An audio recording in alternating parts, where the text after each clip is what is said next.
Thank you very much, Miklos. Thank you, Janos, for the talk earlier. And thank you all for coming for my second lecture.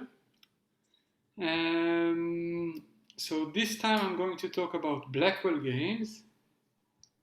And this is going to be an application of the result that I've shown you yesterday on Borel games. So I have here two things that you can read. Probably there are more. One is the original paper of Martin from '98. And for those of you who have access to the draft of our book, or have somehow got a copy, it's chapter number 4. And actually this chapter, as I read it, I see that I would like to revise it. So maybe it's not such a good idea to read it in its current state, unless you want to help me to revise it. Okay, so let me start by describing what is a Blackwell game. So the main difference between the games that I talked about yesterday and these games is that these are simultaneous move games. The players play simultaneously. As you can see here, there are two players and they play simultaneously at discrete times. And the payoff, this is another difference, the payoff is not just 0 or 1, it's a function of the history, of the entire history of the game. And this function does not have to be, does not have to have only two values, it can have more than two values. And I will tell you something about some assumptions on this game. So we make some further assumptions.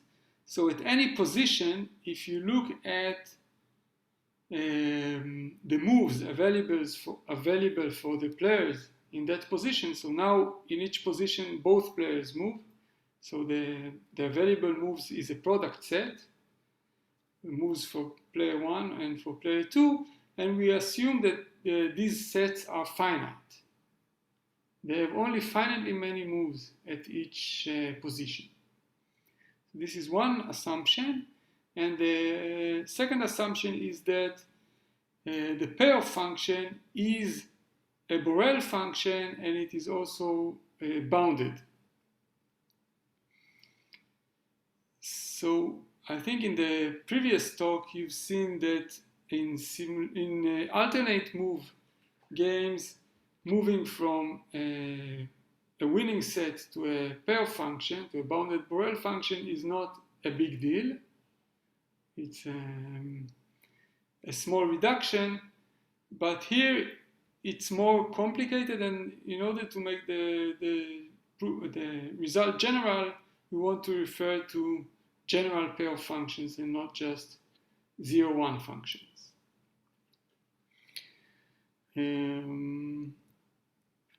Okay, now I'm going to define formally what strategies are. This is very similar to what I did yesterday, but the difference is going to be that now I'm going to have mixed strategies or behavior strategies, which are randomized or probabilistic items, not just deterministic functions of the history. So a behavior strategy, or just a strategy of player 1, we denote it by sigma rather than S. It's a mapping that for each position it assigns a probability distribution over the available moves. So instead of taking one move at each position, it randomizes the next move. This is a behavior strategy. And if I have a pair of two behavior strategies, together they induce a random play or a probability measure over plays. And the payoff that we associate with these strategies is the expectation of the function f under this induced probability measure. And now I want to say what is the value that a certain strategy guarantees. So if I have a strategy for player 1, I look at the infimum of the payoff that it induces, where the infimum is over all strategies of player 2.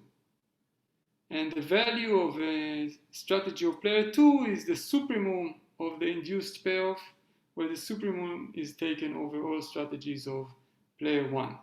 So this is the value that a certain strategy can guarantee. Player 1 wants to maximize the payoff, and player 2 wants to minimize it, just as before.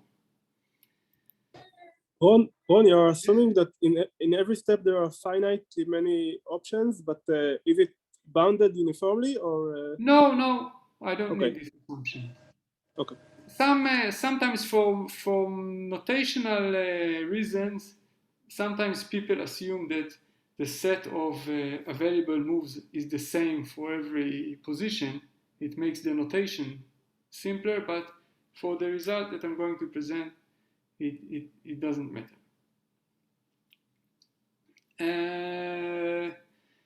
Now I have every game has two values, the min-max and the max-min. The min-max is the best thing that player 1 can guarantee, which is the supremum over players 1 strategies, the supremum of the value of the strategies of player 1 over all the strategies of player 1. This is the best that player 1 can guarantee. And the max-min is the best that player 2 can guarantee, namely the infimal value of strategies of player 2 over all the strategies of player 2. And we say that the game has a value, or in Martin's terminology, we say that the game is determined if the two values, the min-max and the max-min, are equal. And if this is the case, we say that this quantity is the value of the game. Just one little thing to note is that the fact that there is a value does not mean that there are optimal strategies. It only means that there are epsilon optimal strategies for every epsilon. So this is what we are going to prove is this is a few words about the assumptions, but before that I will just say what the theorem says, and then I will state it more clearly soon. But the idea is that the Blackwell games do have a value under our assumptions, and now I want to show you a few words about the assumptions, not very deep things. First of all, why do we need the mixed strategies or behavior strategies? Because otherwise there is no value. You can take the simplest one-stage game, such as matching pennies, and it already doesn't have a value with pure strategies. So there's no hope of getting a value with pure strategies. So we do need mixed strategies. And we do want the payoff function to be measurable, because if we use mixed strategies, then how can we define the payoff if the payoff function is not measurable? So maybe there are some clever ways to define it even if the function is not measurable, but just if we want it straightforward, we need some measurability assumption.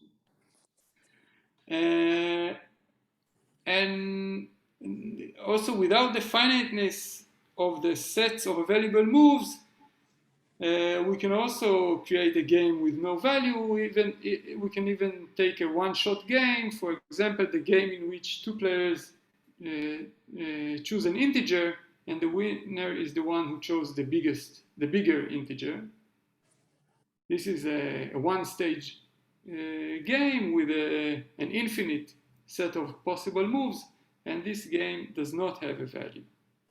Whatever one does, the other one can take a larger number. Yes? Ron, can I ask just here, I understand this finiteness case. What about if there's some concept of compactness? Can you get something that will be similar? Yes, maybe. I think that the answer is yes, but I have to think about it. What are the conditions? You need some conditions regarding measurability of some other measurability assumptions, which I cannot think about right now. But I believe that you can do something with the compact sets. You have to assume something about, I don't know right now. Okay. Now, okay, this is the theorem. It says that Blackwell games have a value. When I say Blackwell games, I mean under the assumptions that I made, that the payoff function is Borel and bounded, and there are only finitely many available moves. And this is what we're going to do today. I'm going to show you the proof. So the proof that I'm going to show you is very similar to the original proof of Martin, except for some elements that use martingales. Martin, although he's called Martin, he didn't use martingales. And I think that when you do use martingales, the proof becomes a bit simpler. But otherwise, it's very similar to the lines of the proof of Martin.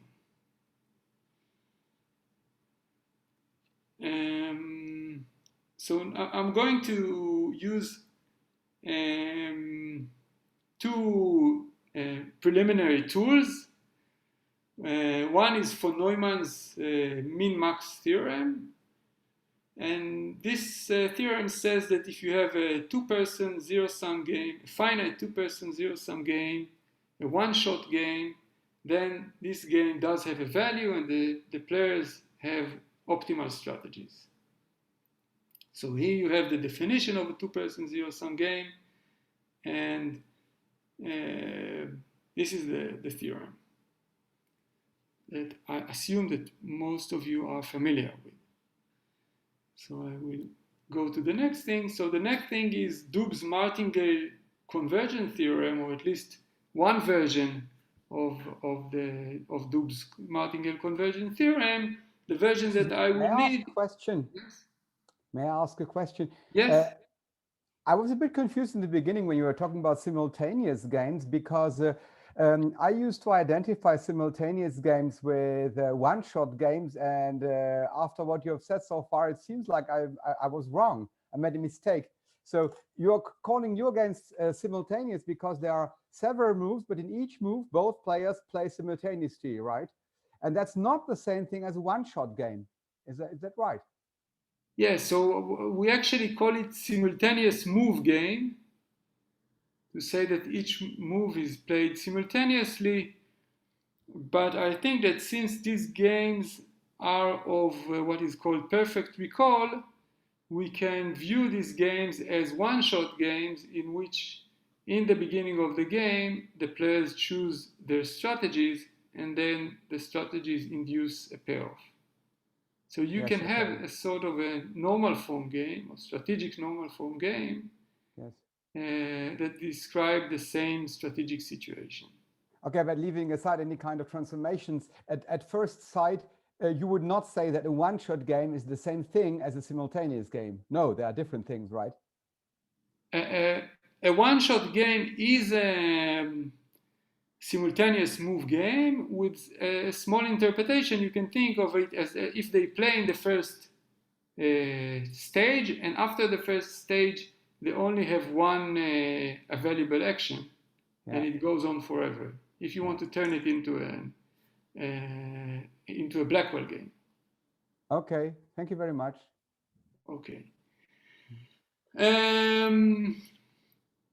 Okay, so now what is the version of Doob's martingale theorem, convergence theorem that I'm going to use? Suppose I have a bounded super martingale or sub martingale. Then it is guaranteed that the martingale converges. It converges to a certain random variable, and it converges both almost surely and in L1.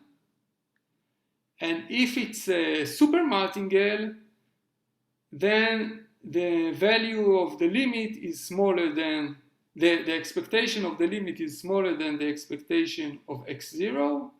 And if it's a sub-martingale, it's the other way around. Okay, is it okay to talk about super martingale and sub-martingales, or would you like me to define this notion? Okay, no. So we're fine. So I will need these two tools. Now the proof. So suppose we have a Blackwell game, TF. T is the tree of the game, and F is the pair function. And now I'm going to assume, without loss of generality, that F is between 0 and 1. So I know it is bounded. I can transform the game such that it's between 0 and 1. And the idea of the proof is that it is going to be a reduction to the result of Martin for alternate move games. Okay, so this is an auxiliary alternate move game that we're going to use throughout. So I'm not sure. Can you read this small font? Yeah. Still can, yeah. More or less. Okay. Okay, so this is how so actually it's a family of games. For every number u between 0 and 1, every positive number between 0 and 1, I'm going to have a game GU with a tree TU and a winning set AU. And this is the definition of the game. A play in TU it goes as follows. Player 1 chooses H1, which I'm going to tell you what it is, H0, sorry, which I'm going to tell you what H0 is very soon. And then player 2 is going to choose A0 and then H1 and A1 and so on alternatingly. Now the choices of the moves of player 2 are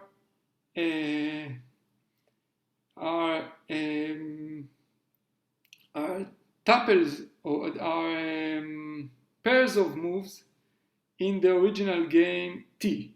So in T, at each period, both players play. So now in this auxiliary game, player 2 is going to play both the action, the move of player 1 and 2. He's going to choose a pair of a strategy profile in every a move profile. And the HN are mini games. Okay, at any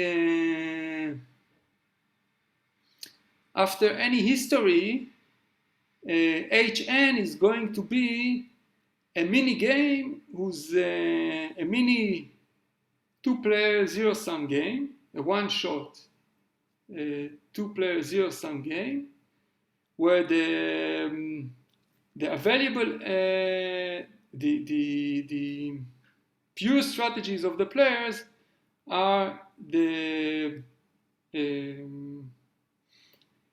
available moves after the history up to time n-1.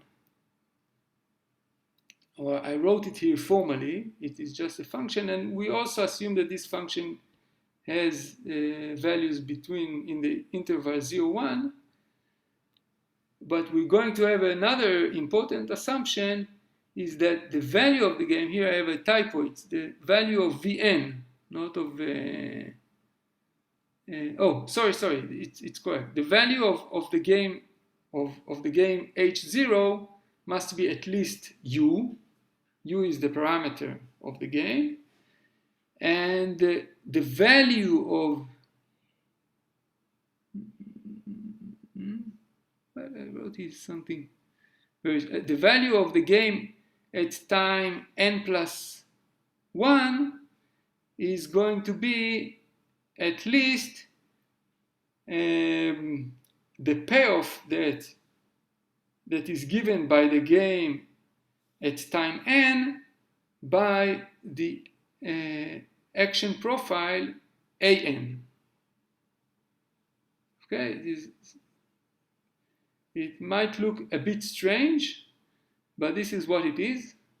Can you, I'll give you a moment to digest what I've said, and if you want to ask me questions, because this is important, we have to keep in mind this game throughout the talk.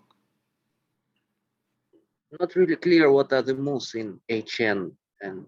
Okay, so player one, he chooses HN, he chooses zero-sum games. This is what he chooses. Every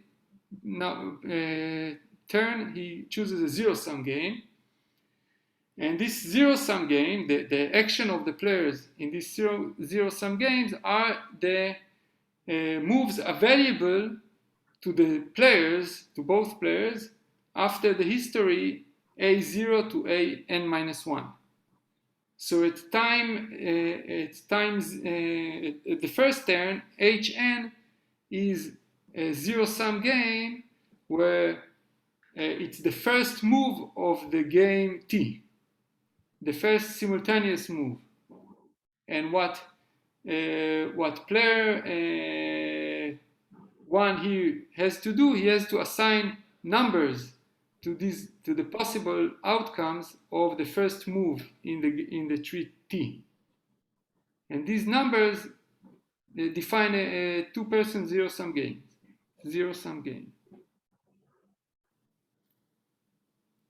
Is it okay? Does it answer? Yes. Okay. And sorry, in the second to last line, this h of A0 to AN-1 equals 0 implies. So what's the statement? Is there something missing? To the right of this implies arrow, or?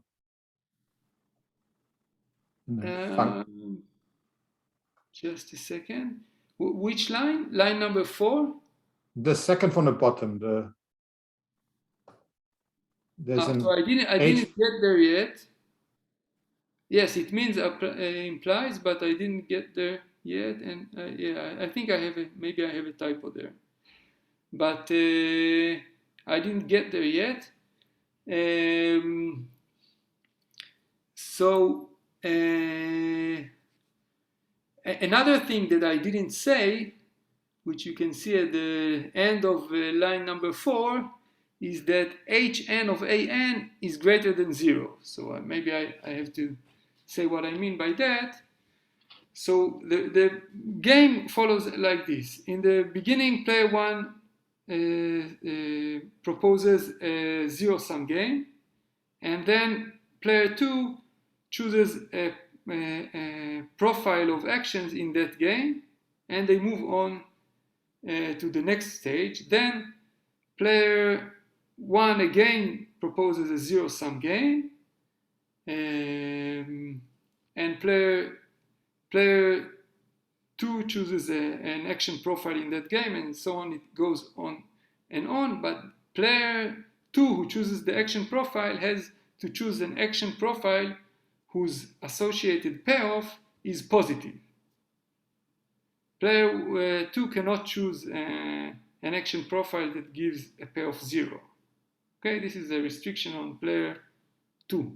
And the restriction on player 1 is that the value of the game must be at least the payoff that was attained in the previous round.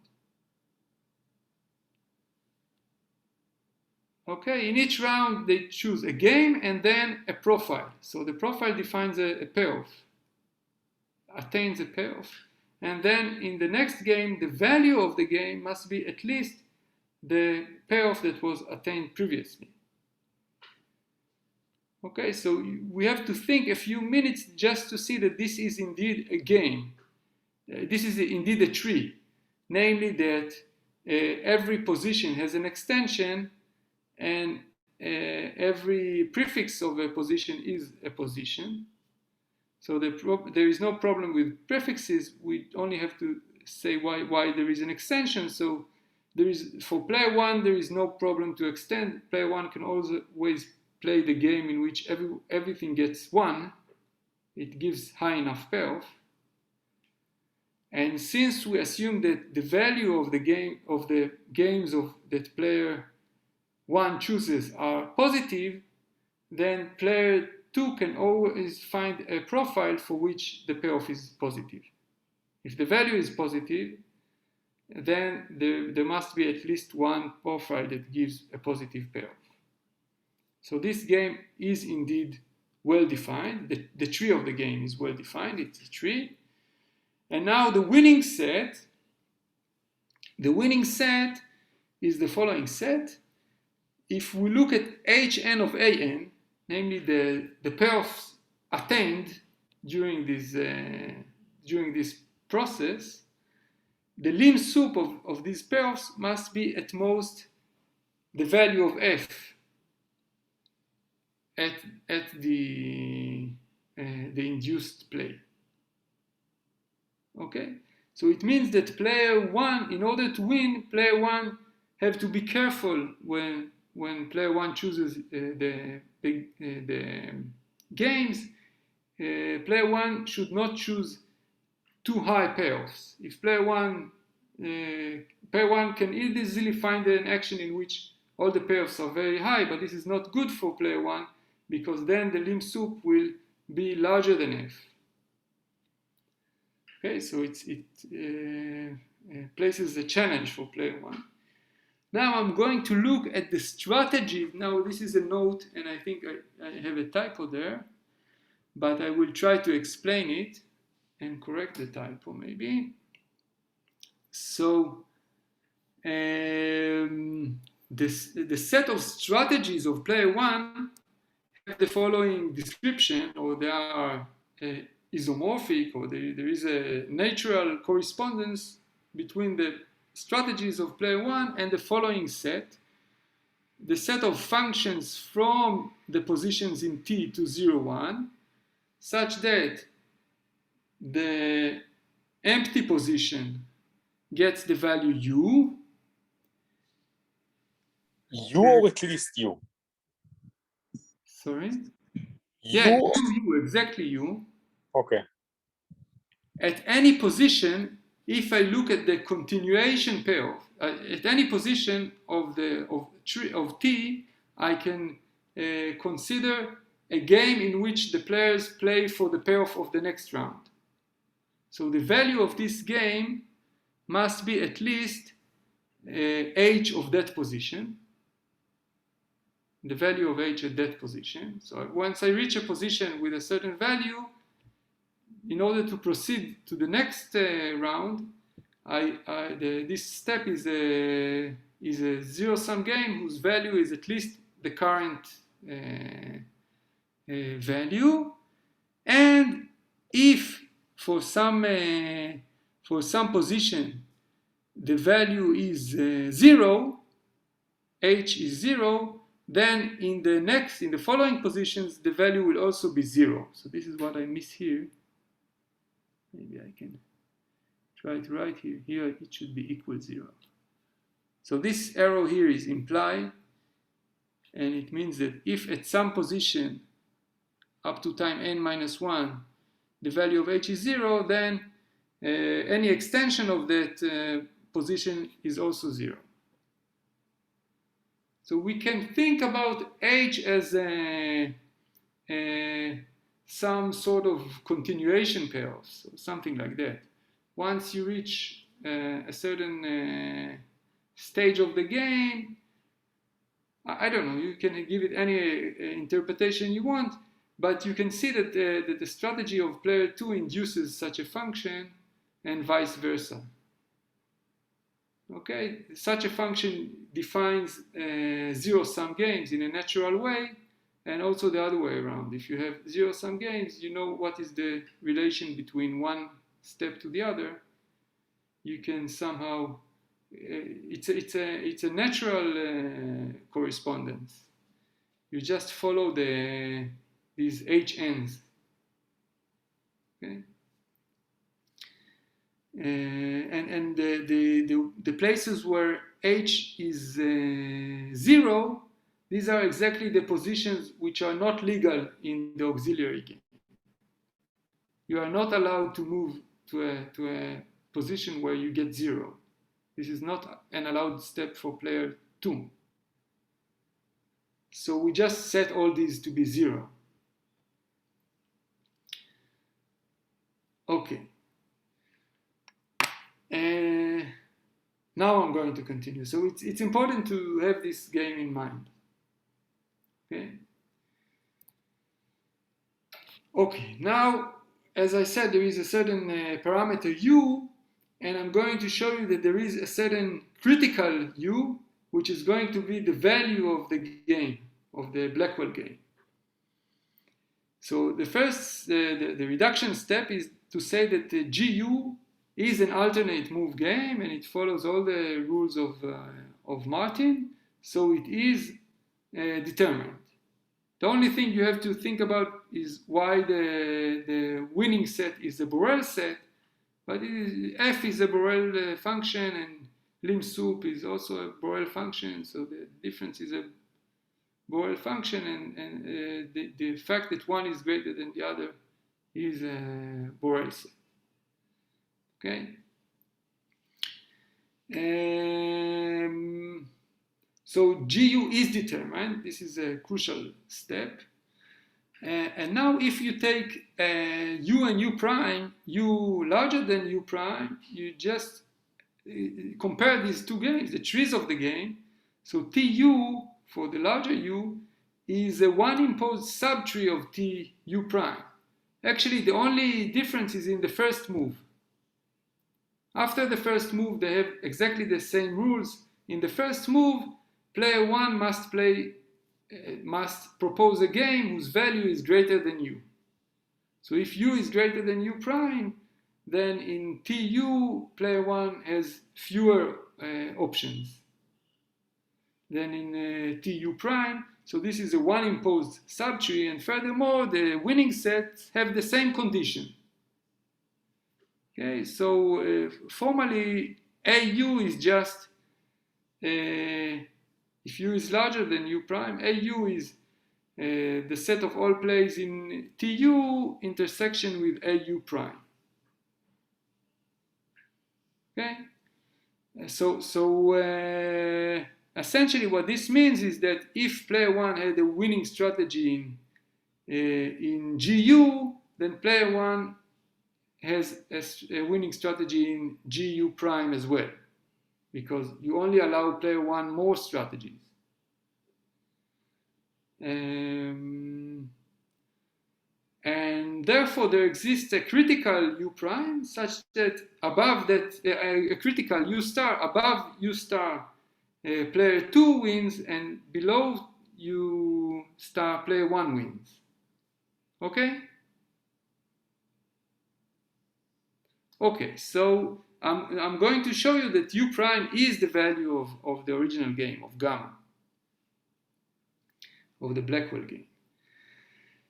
And in order to do that, I have to prove two lemmas. The first lemma says that if player 1 wins GU, then player 1 has a behavior strategy in gamma, in the Blackwell game, whose value is at least U. So when I'm below the critical U star, player 1 wins not only in GU, but also has a strategy in gamma that gives player 1 at least U. And when I'm above, if player 2 wins GU, then for every delta greater than 0, player 2 has a behavior strategy in gamma whose value is at most U plus delta. Okay, so player 2 wants to minimize the payoff. I cannot show you that player 1 can guarantee U, but can guarantee anything slightly bigger than U.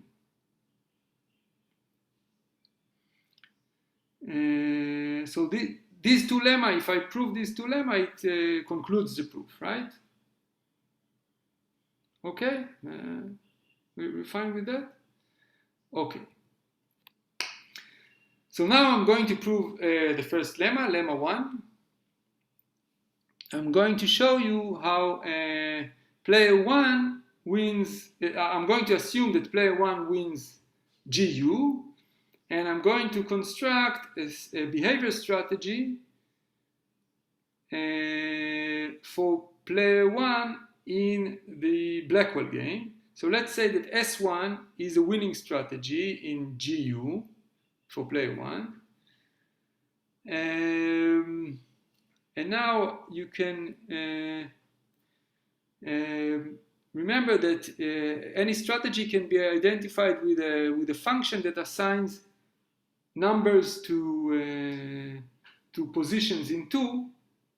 This function h that assigns numbers to positions such that from any position, the game playing in this position and getting the payoffs in the next position has a value greater than the current value of h. And also once it gets 0, it stays 0. And in the beginning, it is u in the empty position. So this is this function corresponds with the strategy of player 1. Now we define sigma 1 in a natural way. Sigma 1 at position P is going to be optimal strategy in the game that the function h defines at position P. So suppose we're in position P, I look at the function h, and I want player 1 to play an optimal strategy in the game whose payoff is the next value of h. Okay? Now I'm going to I want to show you this sigma 1. Actually, the value of this sigma 1 is at least u, right? So this is how it is done. You just take an arbitrary strategy for player 2, and together with the strategy of player 1, with sigma 1, they induce a probability measure over plays. And now we define the random variable xn to be just the value of the function h at the history of length n. So h0 is going to be, what is going to be, just want to see that you follow. What is x0?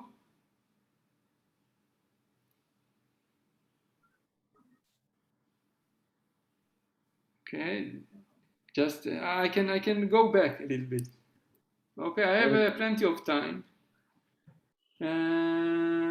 No, back.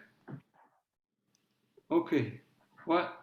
So remember, xn is the value of h at the history of length n. And so what is what is x0?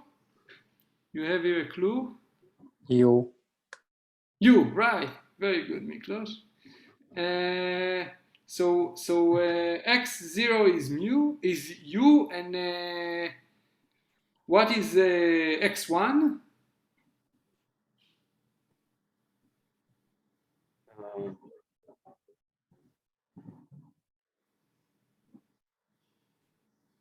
So we have fixed some strategy of the opponent, or yeah. So I mean, it's probably like the average of h when sigma 1 and sigma 2 play. Yes, and sigma 1 is an optimal strategy in that game, right? Yeah. So at least the expectation of, what can you say about the expectation of x1? So u is yeah, I mean, it should be smaller than, smaller or equal to the value, right? Larger than the value, because player 1 is the maximizer. Yeah. I mean, so it's larger than u, I guess. Yeah. Yeah. So the expectation of x1 is larger than x0, and you can continue like this. So what you get, the x1, x2 are a sub-martingale. Okay. At any position, the expectation of the next round, conditioned on the previous round, is larger or equal than the value of the previous round. So it's a sub-martingale, and it's bounded because it's bounded between 0 and 1. So by Doob's theorem, we know that it converges to something, to some x. And we also know that the value at the limit, namely x, the expectation of x, is larger or equal than the expectation of x0, which is u, as Miklos said. So we have this inequality, u is less than or equal the expectation of x. And in addition, now we're going to use the fact that S1 was a winning strategy. What does it mean that X1 was a winning strategy? It means that if the play, now we have to go back to the definition of the game. Recall the definition of the game. In this auxiliary game, we had this sequence of A0, A1, and so on, but in between there were H1, H2. So if this play x0, x1, so on, is consistent with the auxiliary games. Namely, you can find h1, h2 such that the whole thing is consistent with s1. Okay? Then, since s1 is winning, we know that the lim sup of x, the lim sup of xn, which is equal to the lim of xn, is less than or equal f, because this is the winning condition of the game. We know that S1 is winning. But if it's not consistent, then it means that at some point xn got to 0. So the function h got to 0, and by definition, from that point on, h stays 0. So if the play is not consistent with the auxiliary game, then we know that x is 0. And since f is larger or equal 0, then in any case, for any history, we have that x is less than or equal h.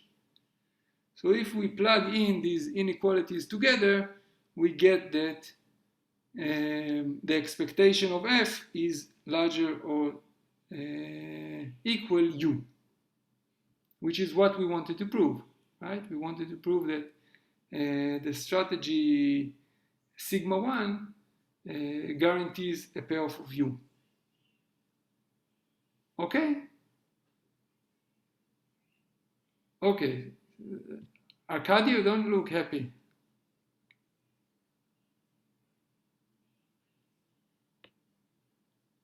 Okay, I think I have plenty of time.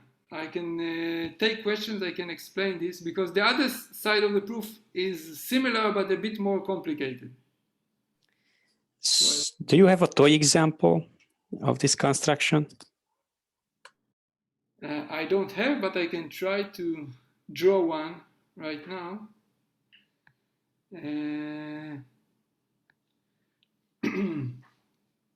So let me try to think how to draw an example. So this is the tree of the game. So it's more complicated than that, because the players have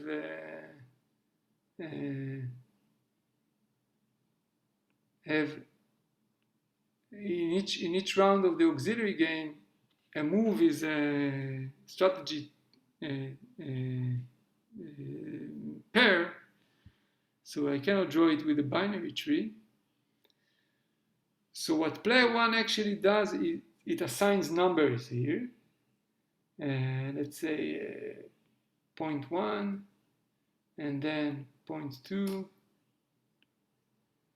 and here 0.3, and here you might have 0.112, 0.3, but overall these numbers increase. They don't have to increase in every step, but if you look at if you start here at this position here, and you play this game to the next position, then the value should be greater than 0.0. If you start here at this position. So on average, it should increase. That's the idea. I don't know if it makes things clear. I didn't prepare any example that really that I gave a thought about.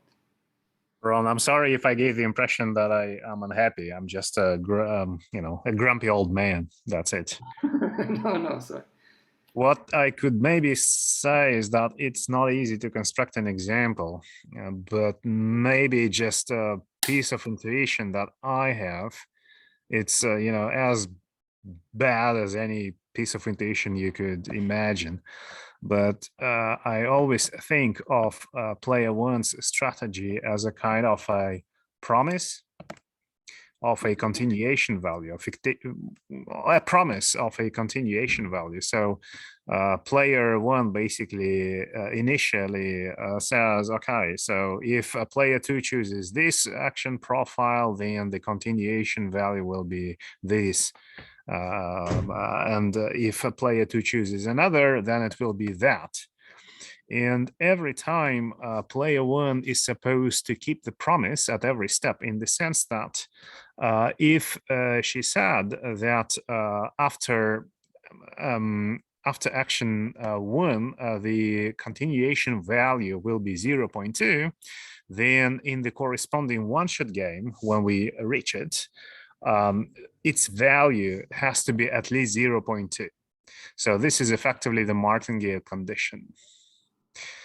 And then the winning condition basically is that the sequence of this continuation value is somehow justified in the sense that it's not greater when we finish the game, when everything has been played and everything has been said and all the promises have been made, then in the end we see that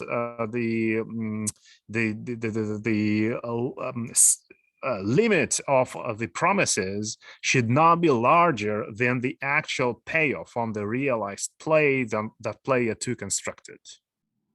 Okay, so I'm sorry for this interruption. I was just thinking Okay, that's very good. That's a very good interpretation. I like it. So player one makes promises, and in the end, player one has to pay the promise, and the only way for player one to pay it is to pay it from F. So if he can pay it from F, then it's okay. But if not, then player one loses. And player two, on the other hand, he wants to show that the promises are not reliable.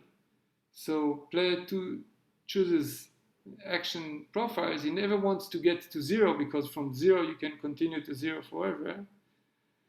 And somehow wants to show that the values go too steeply up. Okay, so thank you, Arkady, for the interpretation. So now I will move on to the proof of the second lemma, which, as I said, is a bit more complicated, but has a similar flavor. So now we assume that player 2 has the winning strategy in GU. So let's say that S2 is the winning, is an optimal strategy, or it's a winning strategy for player 2. And we construct sigma 2, whose value should be at most U plus delta for some positive delta. And we're going to define several objects recursively and simultaneously. So it's a bit tricky. What can I do? Martin is a clever guy. His proofs are tricky. So I'm going to define here several objects simultaneously and recursively. So the first thing I'm going to define is a subtree of T, which the positions of it's T prime, and the positions of T primes, they are called acceptable positions. So I'm going to say that some positions are acceptable and some are not acceptable, and this is all with respect to this S2, to the strategy. It depends on the strategy S2. And the rules are as follows, and also I'm going to define another object for an acceptable position. I'm going to define a sequence of moves of player 1. So we are now we are in the head of player 2. So player 2 has to imagine some moves in the auxiliary game, because they don't play the auxiliary game. They actually play the game, the Blackwell game, but in order to use S2, player 2 needs to imagine something happening in the auxiliary game. So we say that for every acceptable position, player 2 will be able to find some h0 to hn minus 1, some moves of player 1 in the auxiliary game, such that the resulting position in the auxiliary game is consistent with S2. Okay? And these h0 to, I wrote the vector sign above the h instead of above the a's. But what I meant is that these h0 to hn minus 1 are also defined recursively, okay, for every acceptable position. And also we are going to define a function h as, or similarly to the one that we had before, some, as Arkady said, some promise, but now it's a promise of player 2. So in the beginning, for the empty history, it's going to be u, and at any position, at any consistent position, I'm going to use the little h's in order to define. So I have here another typo. Let me correct.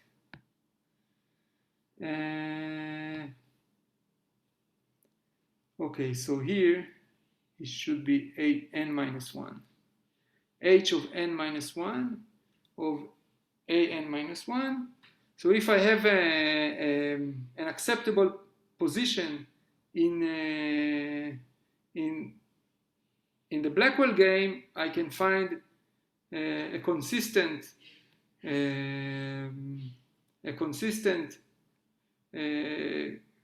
position in the auxiliary game, and I use the hn minus 1 of that position to define the promise of that position. This is the promise of that position according to the consistent history. And if it's not in T prime, if it's not acceptable, so it's out of the game, you cannot get there in the auxiliary game, then I just give it 1. 1 is the worst thing for player 2. Player 2 is a minimizer, he doesn't want 1, so I just give it 1. So this is sort of what the player 2 is trying to achieve. These are the continuation payoff, or the promises that player 2 wants to achieve.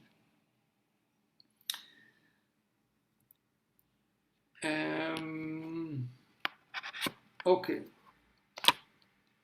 Now I'm going to define zero-sum games as follows. For every position in the Blackwell game, I define a zero-sum game. This is the game that is played at position P and whose payoffs are the continuation payoffs. And the idea of this game is that the value of the game is smaller than the current value of h. So unlike the promise that player 1 made to be larger than the current value, now this game u gives me something smaller than the current value. And if I look at the continuation value, h of a0 to an, not n minus 1, then it's going to be smaller or equal than what the game gave me at that continuation move, plus a small error term, delta times 2 to minus n. Okay, now I think I think I got the inequalities in the right direction. So the first one I'm sure. The second one, I hope it's correct. It's the value that you get, the value that you assign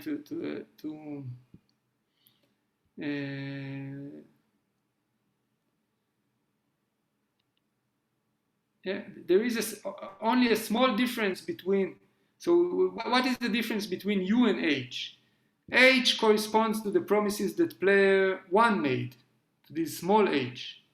Okay, so player 1 wants to be optimistic, wants to give high payoffs, because he wants the value to be higher than the current value. U wants to be low. It wants the value to be smaller than the current value. So U is a bit smaller than H, but not much smaller. That's what the second inequality says. That U is not much smaller than H. There is a small error term between them.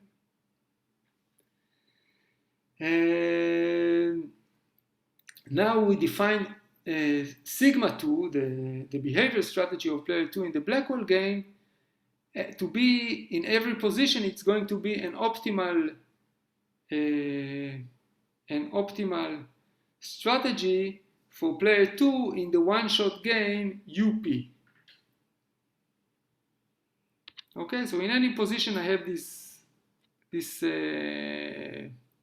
auxiliary one-shot game UP, and UP is not much different than the promise of player 1 H, but it is enough, it is slightly smaller such that the value that it gives me is less than or equal the current value. Now I take an arbitrary strategy, behavior strategy for player 1 in the Blackwell game, and these induce a play, and I look at the random variables yn. Yn are going to be just the value of h, just the promise of, as before, the promise that player, the promise of player 1 in the auxiliary game, which is h of this value, plus something small, delta times 2 to minus n. Okay, and this something small shrinks and shrinks. And the point is that yn is a bounded super martingale. Okay, so the idea, why is it a bounded super martingale? The idea is that sigma 1 is an optimal strategy. So it in expectation it gives the value, and the value of U is smaller than H. But and in addition, the payoffs that you get with U are not much bigger than the payoff you get with H. Okay, and Y is defined in terms of H. So this, if you just write it, you have to write it on a piece of paper. You see that everything cancels out, and you get the inequality in the correct direction, and you get that Yn is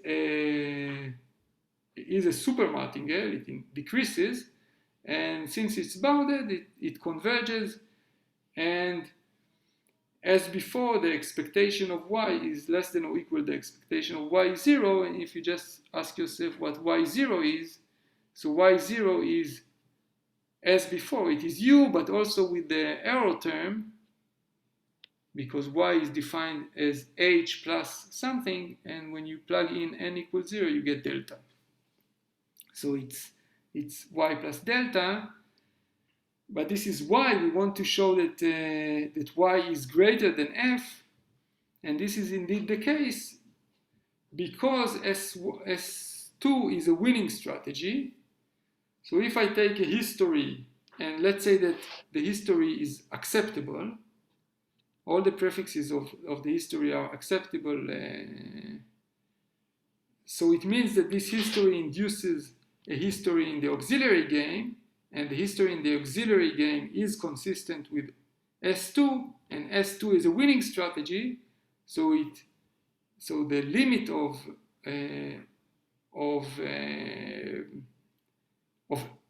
the H of these histories are smaller than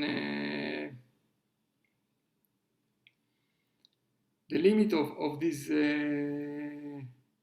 H is smaller than F, because this is the winning condition, and the error term shrinks to 0, so it doesn't matter for the limit. So we have that Y is greater than F, and if the play is not acceptable, so when it becomes unacceptable, then Y becomes 1, or not Y, H of that value is 1. This is how we define the U, and we get that that H is 1 from that point on, and therefore in this case too, Y is greater than F, because F is bounded by 1. So when we plug in the two inequalities, we get that sigma 2 indeed guarantees U plus delta. So maybe it's a bit confusing, but this is something that you just have to write down to yourselves, and you see that the things cancel out. But this idea of taking the continuation payoffs, this is the main idea, and then you can try to find the martingale. That's the game.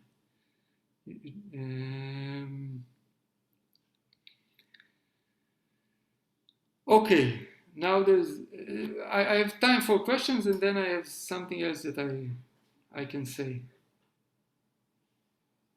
So I can take questions now.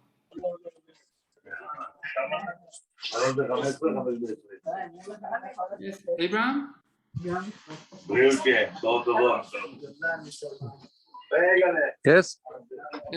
you have a question? Hello? I saw that you... Yes, I'm sorry that I was on and off the lecture. So can you bring the slide with the theorem? It's more a comment than a question, but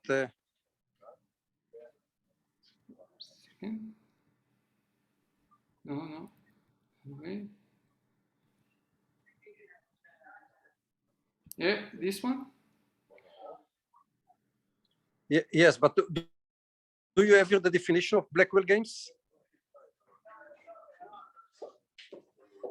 Or did you focus on stochastic games? So I have another slide on stochastic games, if this is the... Yes. Okay, so this is a brilliant question, because I do have... What was the payoff of the Blackwell game? The payoff of the Blackwell game was a bounded Borel function. A bounded Borel function. And did you talk about stochastic games? So no, but I do have a slide about it. Okay, no. So then my comment would have been that sometimes there are natural functions F that are assigned to some games, like in stochastic games, and in those cases there is another function that so there is the upper F and the lower F, like the lim sup and the lim inf of averages of payoffs, and then it is of interest to find when it means when the value with respect to the lim in function of the averages is equal to the value of the lim sup of the averages. But if you didn't talk on stochastic games, then it's so maybe I have here a slide. So I just want to say that this result that I've shown you, it extends to stochastic games. And what do I mean by stochastic games? These are so it's in a sense it's a general definition of stochastic games, but also less general than the notions that, for example, Peretz and Neumann proved, for the uniform value. So it's in a sense it's more general, but it's also less general. So a stochastic game in this setting is a game as before. We have player 1 and 2, but we also have nature. And in player 1 and 2, they play simultaneously, and then nature makes a move. And as before, we assume that everything is finite. The set of moves are finite. And but the difference between nature and a player is that the behavior strategy of nature is fixed. It's part of the description of the game. It's a parameter of the game. So at any given history, nature just plays a mixed strategy, which is well known to everyone in advance. So this is the setting, and then the payoff again is a function of the entire history of the moves of player 1, 2, and nature. And it's a bounded Borel function, and these games too have a value, and the proof is very similar. It's a small modification of the proof that I've shown you. The modification, it's a very small modification. You construct the same auxiliary game, but only now you have, instead of player 2 playing for the 2 players, player 2 plays for the 2 players and nature, and player 1 still assigns continuation values, but when you consider the value of the continuation games, it has to take into account that nature is not a player, but only a randomization device. So this is just in the notion of value, but otherwise the whole proof follows through with very small changes. So it actually proves that stochastic games have value, but not in the sense of Mertens Neumann. It's not a uniform value. You need a well-defined payoff function, and only with respect to that function you can say that the game has a value. Okay. Another question for clarification. Yes. It's okay. So just to go back to this construction, at which step exactly are you using the fact that delta is strictly greater than 0? Oh, okay. Maybe I skipped something. Yeah, I think I skipped something. You kind of glossed over a bit, I think. I didn't show you how to construct. I was so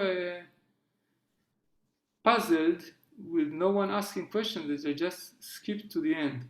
But yes, it's not the end of the proof. Actually, I didn't show you how to define this U and this H, right? I said I'm going to define something recursively, but I didn't do it. That's right. Yeah. No, you didn't do it wrong. I spared you some something. So now, Richard, you really forced me to show the whole proof. But the place where you need it is to show that you can construct this continuation pair of U, this auxiliary game U. But it exists, in fact.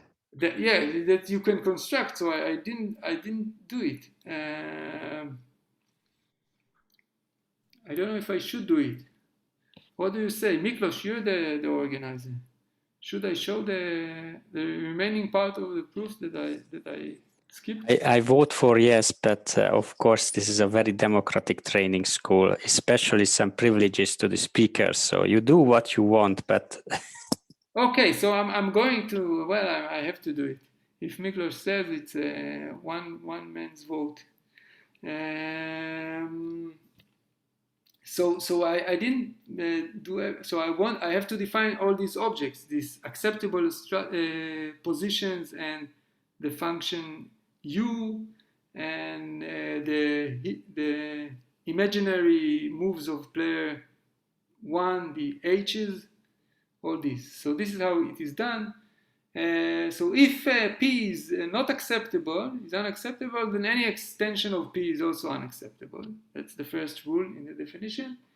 The second rule is that the empty position is acceptable. Otherwise, it wouldn't be interesting. So the first position is acceptable. And now suppose it's a recursive definition. So suppose I have an acceptable position of length n, a0 to a n minus 1. And for that position, I've already defined h0 to h n minus 1. These are already defined by the recursive. In particular, it is well defined for the empty position, because then I don't have to define any h. An extension of this position, a0 to an, now I have n plus 1 elements, is acceptable if and only if there exists an h such that I can put it in this history so that it is consistent with S2. So if I can somehow complete it into a history of the auxiliary gain that makes it consistent with S2, then I say that the history of length n plus 1 is also acceptable. Okay? Can I ask something? Yes? So this notion of acceptable, it seems to depend on the h0 to hn minus 1 that you've already chosen. So that's true. That's true. This is the point that I wanted to say next. Ah, okay, sorry. It depends on the choices that I made already. So it might be the case that I can somehow find other h0 to h something, but I'm already committed to h0 to hn minus 1. So I must be able to find a new h and extend it to the existing h's. Okay, that's the condition for position. So this notion of something being acceptable is not an absolute thing. It depends on the steps that you made earlier.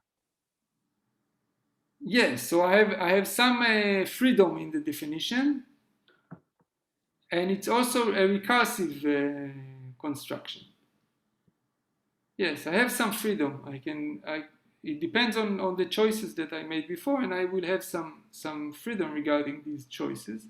Okay. Now I denote by Q of the history of length n plus 1 the set of all possible h's. So I have some freedom to choose this h. I know that such an h exists, but there are several such h's. So I have a certain notation Q for the set of all these possible h's. And now I define the gain, the auxiliary one-shot gain U at the position of length n minus 1, but remember, a gain gives a number to each continuation.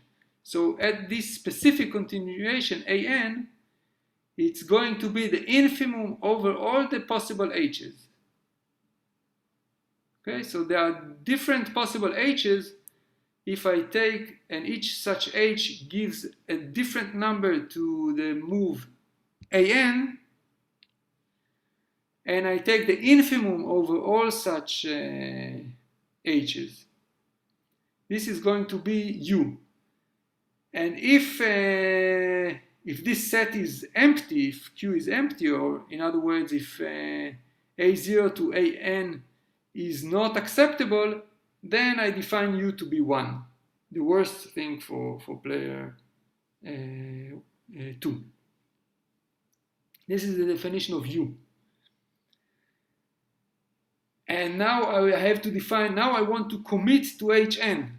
Okay, I haven't committed yet to Hn. I know that there is an H that will make things work, but I want to commit to one such Hn. So I commit to an Hn in Q such that Hn of An is not much larger than U. U is the infimum over all such H's. I don't know that the infimum is a minimum. If it was a minimum, I would take the minimum. But I don't know that a minimum exists, so I take the infimum over all, I take an H that is close to the infimum. It is delta plus, it is delta times 2 to minus n away from the infimum. Okay, this is how and here I have some freedom to choose Hn, but I choose one of them and I commit to it from that point on. And then I continue the construction by induction. Okay, now I have to verify, if you recall from the list of conditions that I needed for the proof, one of them was that the value of this game u at any position p is smaller than h of p, than the promise of player 1, according to the imaginary history. Okay, according to the imaginary history, the promise of player 1 is h of p. And I want to show that the value of u of p is smaller than that. This will give me the super martingale condition.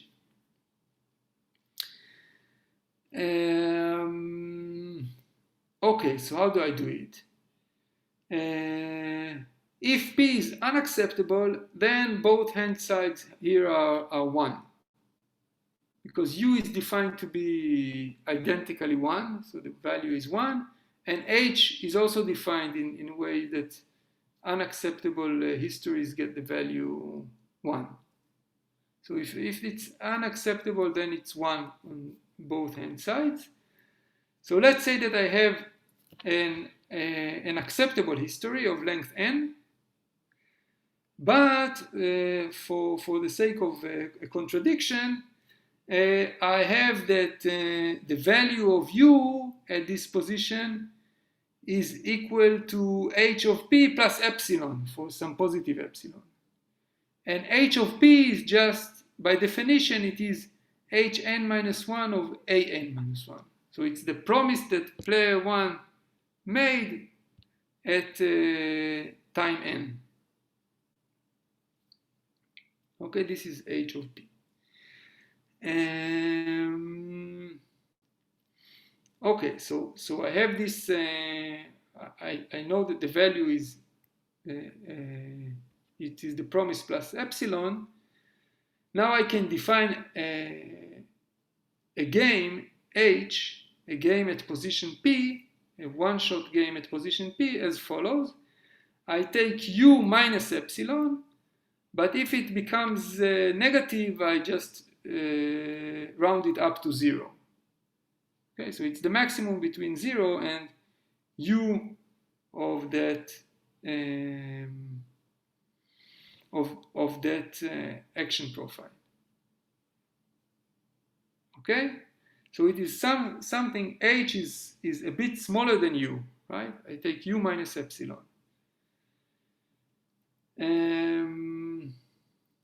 But the point is that, see, the point is that,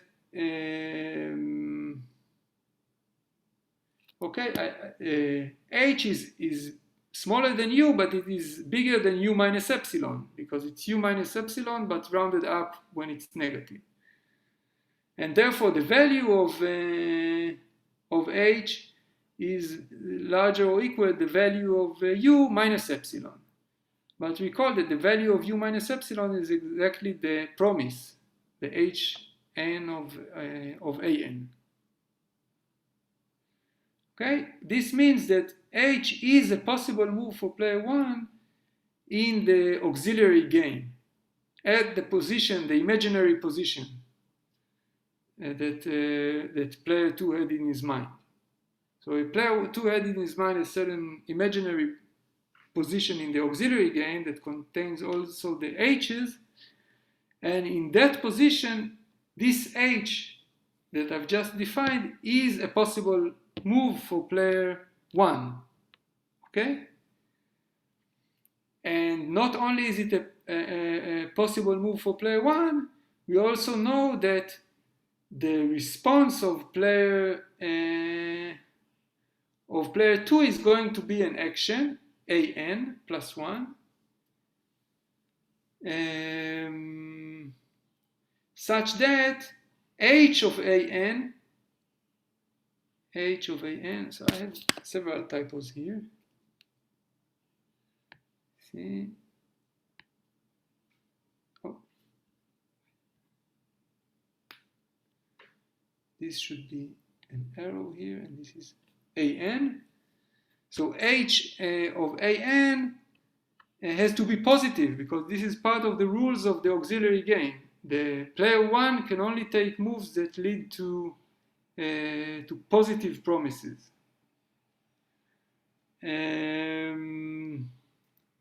But if HAN is positive, then it means that HN is equal to U minus epsilon, right? Because the only way I can get to positive values in H is if I took, remember that H is just U minus epsilon, rounded up to 0.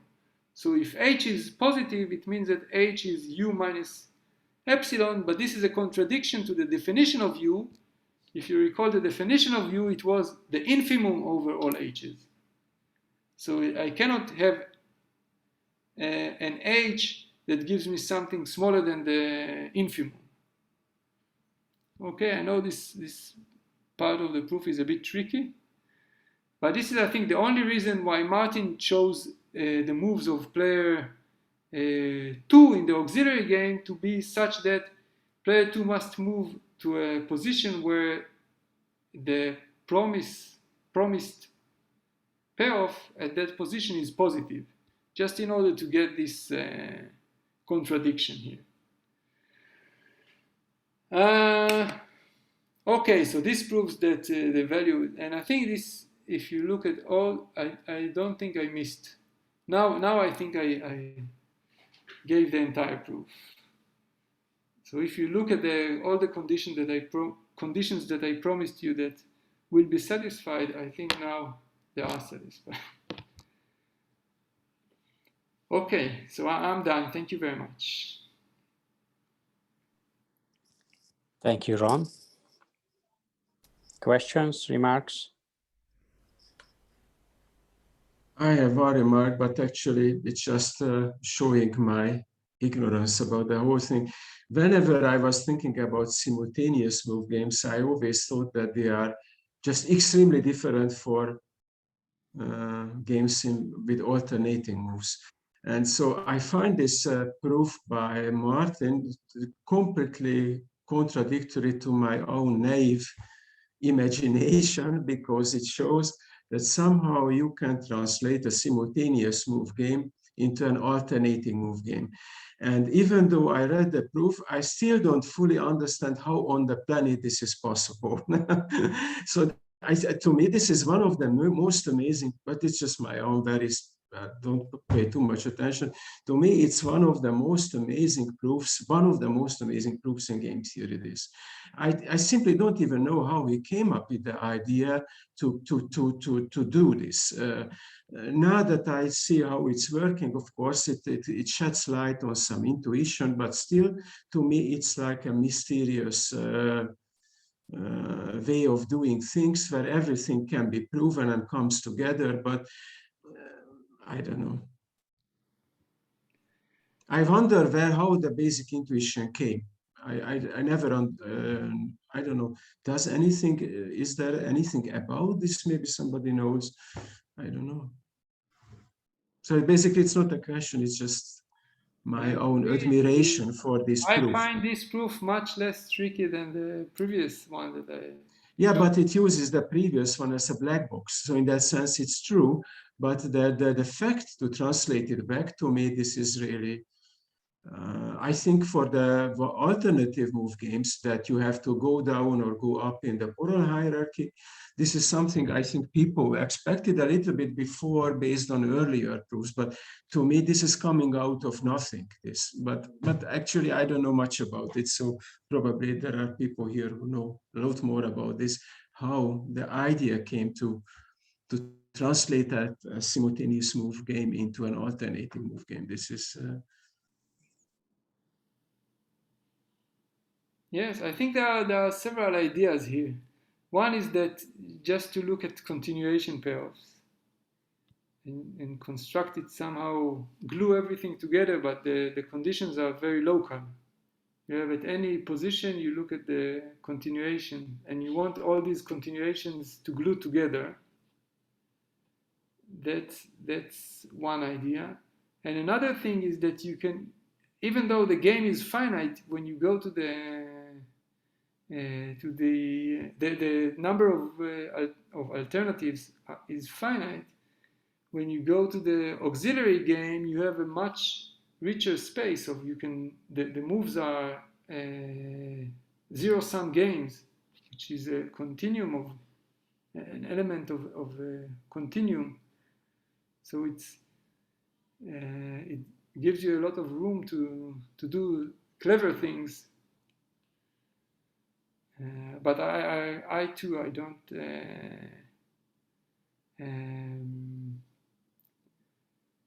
I think there are versions, or there were previous versions, I haven't seen them, of this proof or maybe simpler proofs in the case where the payoff function is just 0 and 1. So maybe simpler proofs can give more intuition. I'm not sure.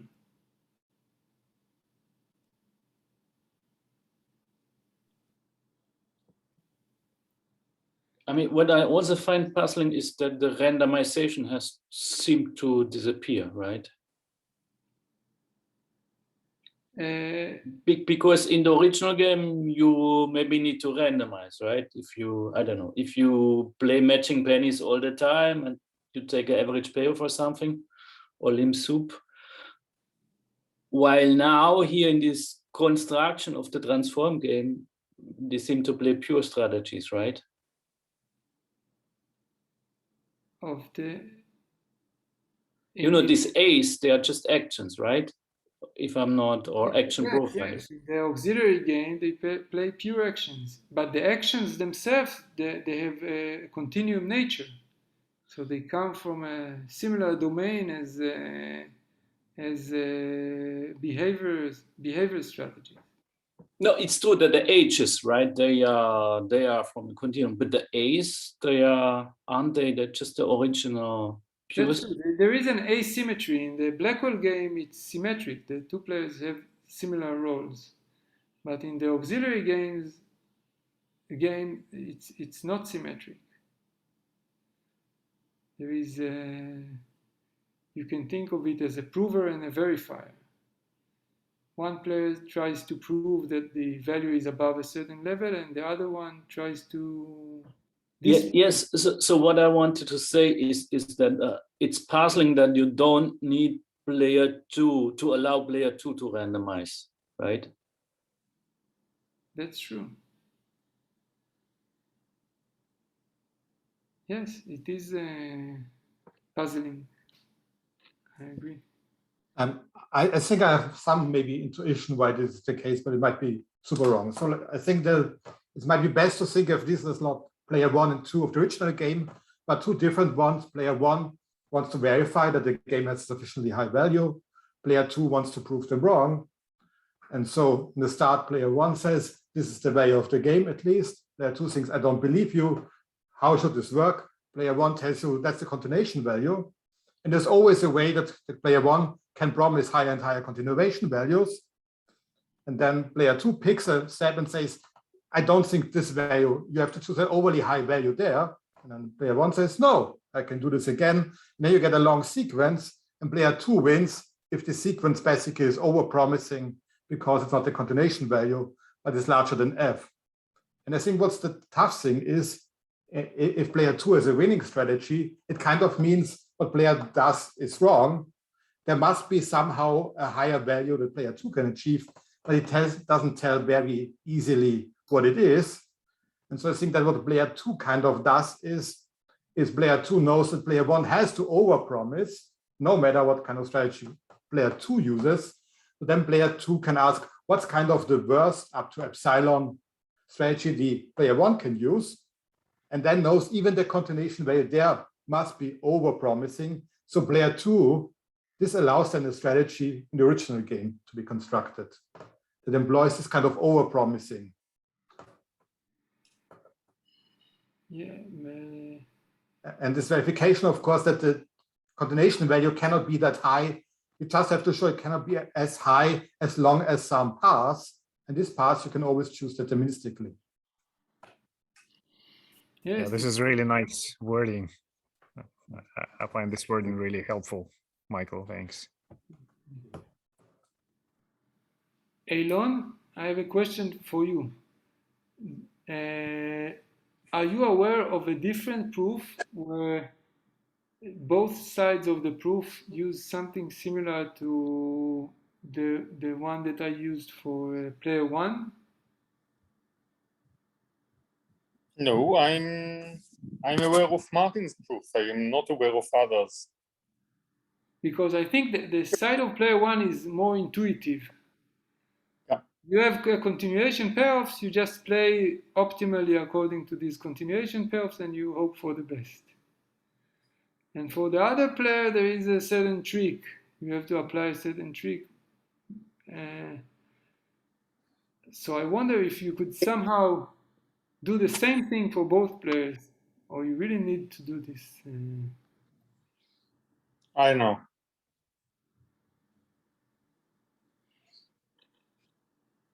Okay, anyhow, it's something that we have to get used to.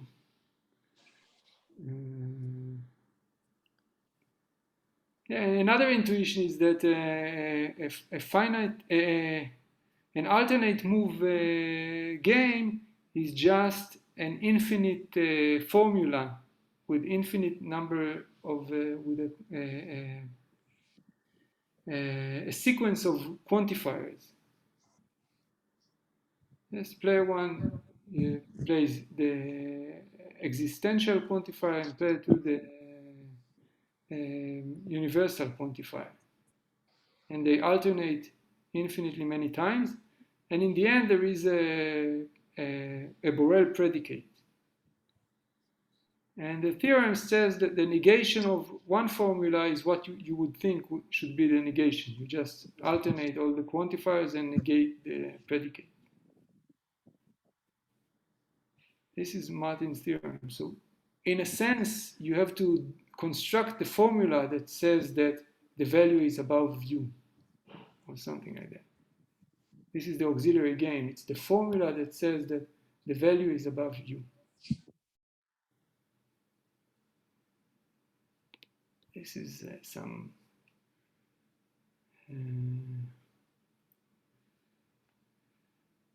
well, that's all I can say. It puzzles me as well. I have no idea. Okay, thank you very much. Thank you. Thanks, Ron. Thank you, Ron. Thanks. Thanks.